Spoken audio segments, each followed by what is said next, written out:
आज भारत वर्षर प्रथम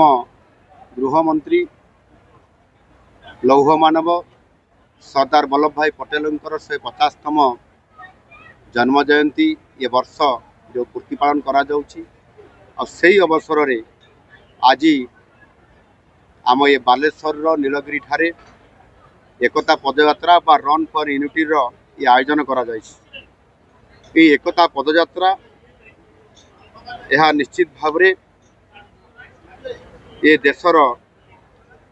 देश प्रेम एकता एवं समन्वयर संदेश को लेकर आज एभली एक एकता पदयात्रा बा रन फॉर यूनिटी स्वतंत्र भाव यह आरंभ करा जाइछि राज्य सरकार तरफ केंद्र सरकार तरफ एवं आम देशर युवशक्ति को ए सामिल करा जाउछि। से माने निश्चित भाव आमर ये देशर भविष्यत एवं से युवशक्ति को लेकर ये जो पदयात्रा आरंभ होछि यह निश्चित भाव से माने किभली भाव आम देशर आगामी दिन में नेतृत्व नेबे एवं ये नीलगिरी एभली एक स्थान ऐतिहासिक स्थान जहाँकि आपंकर देश स्वाधीनता प्राप्त हैला परे ये प्रथम गणजात राज्य जी कि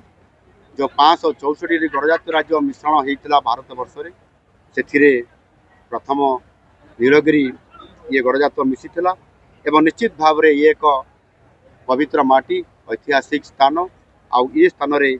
ये ओडिशा सरकार तरफ प्रथम एक गणदौड़ रन फॉर यूनिटी ये कार्यक्रम आज रखा जाइए। एनु निश्चित भाव आज आमको किभली भाव एकता एवं देशप्रेम एवं समर्पण भावना लेकर आज युववर्ग आगे आसबे एवं माननीय यशस्वी प्रधानमंत्री नरेंद्र मोदी जी जो आह्वान अच्छी विकसित भारत 2047 रे गठन करने से आधार रे आम ओडिशा सरकार मध्य नेतृत्व नौछंती 2036 मसीह समृद्ध ओडिशा गठन करने से आधार रे आज आमको निश्चित भाव आज पवित्र दिन रे सरदार वल्लभ भाई पटेल जी की लौह मानव तांकरी सही नीति एवं आदर्श एवं विचार को लेकर आम युववर्ग निश्चित भाव से दिगरे आगे नेबे एवं ओडिशा जो 2036 रे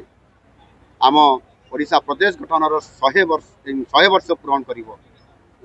से समय समृद्ध ओडिशा को निर्माण करिबारे आम युवगोष्ठी नेतृत्व नेबे